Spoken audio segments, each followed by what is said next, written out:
श्री शिवाय नमस्तुभ्यं। आज है 7 दिसंबर शनिवार। रोहिणी के अचूक उपाय और सोमवार सरसों तिल के तेल से करना है। और ये सारे उपाय आपको शनिवार के रात में करना है। और फिर जो तेल आप दीपक जलाओगे वो दोनों कैसे जलाना है, तो आइए इस उपाय की हम बात करते हैं। तो आगे बने रहिए। होती है वो सिर्फ और सिर्फ किसके होती है? हमारे पितरों के लिए। अगर एक बार अपने पितरों को खुश कर दिया तो आपकी बार बार खुश करने की ज़रूरत नहीं होती। तो उसके लिए आपको करना होगा एक छोटा सा उपाय। आपको लेना होगा समी के पत्ते। मुझे पूरी उम्मीद है आपके पास आपके सभी घरों में समी के पत्ते जरूर होंगे। सिर्फ आपको एक समी का पत्ता लीजिएगा। समी के पत्ते के साथ में आपको फिर इसके साथ लेना है इस एक छोटा सा दीपक ले लेना। मना है तो पुराना ले लो, मना है तो नया ले लो। इस दीपक के अंदर हमें चौमुखी दिया लगाना है। चौमुखी दिया लगाओगे किसका? और जो दीपक आपको कहलाएगा ये पितृ दीपक कहला रहा है। तो आपको इसके दीपक के अंदर कौन सा दिया लगाना हो? घी का। अब इन चार को बत्ती प्रज्वलित करना है। लेकिन कहाँ पे जलाओगे? आप इन दीपक को उठाना और एक आपको चावल का दाना लेना है। चावल के दाने लेने के बाद में सीधा पहुँच जाना महादेव के शिवलिंग के पास में। और मैंने आपको क्या बताया, एक समी का पत्ता आपको दिखाया है। वहाँ पे आपको पहुँचते ही एक समी का पत्ता आपको महादेव के शिवलिंग के ऊपर पास में रख देना है। नीचे रखने के बाद में आपके पास में जो दीपक है इसी समी के पत्ते के ऊपर दीपक आपको रखना होगा। दीपक रखने के बाद में जो आप सभी के लोग को इस दीपक को प्रज्वलित करना है।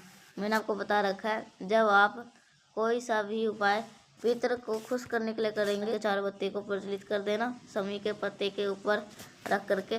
और फिर मैंने आपको ये भी दिखाया काला तिल। मैंने आपको जो चावल का दाना दिखाया है वो एक चावल के दाने को किसी भी पत्ते के अंदर किसी भी डाल देना। जलते हुए दीपक के अंदर डाल देना, नहीं तो जलते हुए दीपक के थोड़ी देर बाद भी डाल देना। और उन समस्या के जो चावल के दाने को दीपक के अंदर सभी लोग डाल देना। बहुत आसान सा उपाय है। आप सभी को आज अपने घर पे इस उपाय को करना होगा। पहला उपाय आपको समझ में आ गया। आगे बढ़ते हम इस वीडियो के हम करने वाले हैं दूसरे उपाय की तरफ। ये जो उपाय है आपको चावल के दाने के साथ में ही करना है। देखो, समझने की कोशिश करना कि पहले इस उपाय के बेनिफिट क्या होंगे, फ़ायदे क्या होंगे। जैसे कि आपकी कोई ऐसी विशेष होती है, आपकी कोई ऐसी इच्छा होती है जिसके लिए आप बहुत दिनों से प्रयत्न कर रहे हो, बहुत दिन से कोशिश कर रहे हो, आप उसके अंदर कोई फ़ायदा नहीं मिल पा रहा, तो इस उपाय को करिएगा। इसके लिए आपको कुछ चावल कुछ दाने लेने हैं। गिनती आपको नहीं करनी है, 1 कर लिया, 2 कर लिया, 10 कर ले लिए। बस आपको एक चुटकी आपको चावल के दाने को लेना है। फिर आपको तांबे का लोटा लीजिएगा, उसके अंदर जल भरिएगा और वही जो जल है, जल के अंदर आपको डाल देना 1 चुटकी चावल।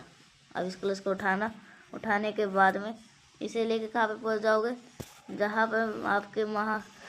पे भी आप पीने के लिए पानी लेते हो, जहाँ पे मटका आ रहा हो, उन तांबे के लोटे के अंदर आपको डाल देना।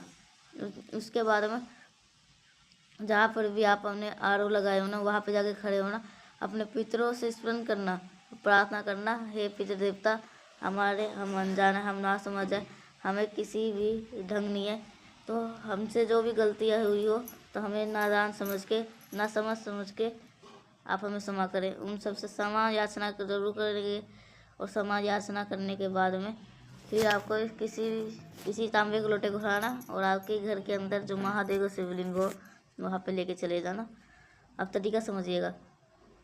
देखो, जो आपके पास में तांबे का लोटे के अंदर जल है ना, उसको आपको अभी नहीं चढ़ाना। फिर कब चढ़ाएंगे? महादेव के शिवलिंग के ऊपर पहले आपको 3 बारी घुमाओगे। उस कलश को कितने बार घुमाएंगे? 3 बारी महादेव के शिवलिंग के ऊपर से घुमाएंगे। और घुमाने के बाद में फिर 1 लोटा वही पात्र का जो जल होगा आपको महादेव के शिवलिंग के ऊपर समर्पित कर देना। जब यहाँ पर समर्पित कर रहे होंगे तो पितृ देवता के स्मरण करना है। पितृ देवता अरिमन के नाम लेके मैं पितृ देवता का स्मरण करवा रहा हूँ, क्योंकि एक बार आपने पितृ देवता के नाम लेके कोई उपाय कर रहे हो तो आपकी जो आपके पितर होंगे वो आपके हमेशा के लिए तृप्त हो जाएंगे। तृप्त होने में, खुश होने में क्या डिफरेंस है, मैंने को कई बार आपको बहुत सारी वीडियो में बता रखा हूँ। 2 उपाय आपको समझ में आ गई है। आगे बढ़ते हैं इस वीडियो के हम तीसरे उपाय की तरफ।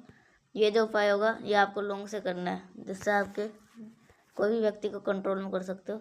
देखो, कंट्रोल में करने का मतलब बता रहा हूँ, ये वो नहीं होता आप किसी के अंदर एक पैर से खड़े रहेंगे तो खड़े रहो, आप दरवाजा बंद करो खोलो तो ऐसा काम करेगी, ऐसा नहीं, किसी को गुलाम नहीं बनाना। बस हाँ, अगर वो गलत दिशा में चला गया तो उसे सही संगति में लाने के लिए लाना है। तो आपको ये सभी उपाय करना है। इसके लिए पहले एक छोटा सा काम और करना, वीडियो को जल्दी से करिएगा लाइक। जिसने अभी तक चैनल को सब्सक्राइब नहीं किया तो करिएगा चैनल को सब्सक्राइब। देखो, यहाँ पे आप सभी को लौंग दिख रहा है। कितने लौंग लेने, आपको 5 लौंग लेने हैं। बहुत ज़्यादा लेने की ज़रूरत नहीं है। 5 लौंग लेने के बाद में आपको इस तरीके से तांबे का लोटा, इसके अंदर जल भरने का, और जो आपने लौंग लिया है उस लौंग को कलश के अंदर डाल देना। डालने के बाद इस कलश को लेकर के पहुँच जाना महादेव के शिवलिंग के पास में। यहाँ पर आपको किसी का स्मरण नहीं करना है, लेकिन हाँ, महादेव का जो एक रूप ध्यान में लेना है, वो रूप है अवधूत रूप। कौन सा रूप होता है, अवधूत रूप होता है। इसलिए इस पूरे लौंग के जल को अवधूतेश्वर महादेव के नाम से जो आपके घर में वो सब मंत्र बोल के संपित कर देना। संपित करने के करोगे तो ये ही जल आपको बहता हुआ नीचे गिरेगा। आप इस जल को रोक लेना। जो भी व्यक्ति इस जल को रोक लेता है, बहुत ज़्यादा परेशान कर रहा है, बहुत ज़्यादा कलेश करता है, मतलब पूरी फैमिली को परेशान करके रख दे रहा है, तो आपको उस जल को उस व्यक्ति को थोड़ा थोड़ा करके किसी भी चीज़ में अगर आप मिक्स करके पिलाना स्टार्ट कर देते हो तो आप इंसान की जो दिशा होगी दशा होगी, दोनों में आपको परिवर्तन देखने को ज़रूर मिल जाएगा। करिएगा ज़रूर, भूलेगा नहीं। अब बात कर रहा हूँ चौथे उपाय की तरफ, जो कि आपको करना है बेलपत्र के साथ में। कष्ट को दूर करने के लिए होते हैं। कष्ट हर एक परिवार के, हर एक फैमिली के अलग अलग है। जैसे कि मेरे कोई और कष्ट होगा, आपके घर में कोई और कष्ट होगा। ज़रूरी नहीं है आपके घर में रोग की प्रॉब्लम है, मेरे घर में रोग की प्रॉब्लम है। ज़रूरी नहीं है हमारे घर में धन की समस्या तो आपको भी धन की समस्या हो। इसलिए हर एक परिवार का अलग अलग नियम होता है। जो आपके घर में कष्ट होंगे वो आपको इस कष्ट को खत्म करने के लिए एक बेलपत्र लेना। बेलपत्र को लेने के बाद में क्या करना है, तांबे के लोटे के अंदर जल भरना है। अब इस जल को उठाना, आपके ही घर में क्या करना, आपके ही घर में जहाँ पे मटका हो, परिंदा हो, आरओ लगाओ, उस स्थान पे आपको इस कलश को ढक करके पूरी रात रख देना। और आपके घर के जो महादेव का शिवलिंग हो उन्हीं के ऊपर उस जल को अभी संपित नहीं करना है। अभी संपित नहीं करना, आपको लेना है पहले लाल चंदन लेना है। लाल चंदन भी ले ज़रूरत है, तो जल चढ़ाते से पहले आपको लाल चंदन का भी लेपन पहले कर देना। और उसके बाद में अगर आप जल संपित करते हैं इससे आपकी जो तो चैनल को सब्सक्राइब करिएगा। अगर कुछ समझ में नहीं आया तो कमेंट के नीचे आप सभी लोग पूछ सकते हैं। तो मिलता है नेक्स्ट पैसा, तब तक के लिए श्री शिवाय नमः।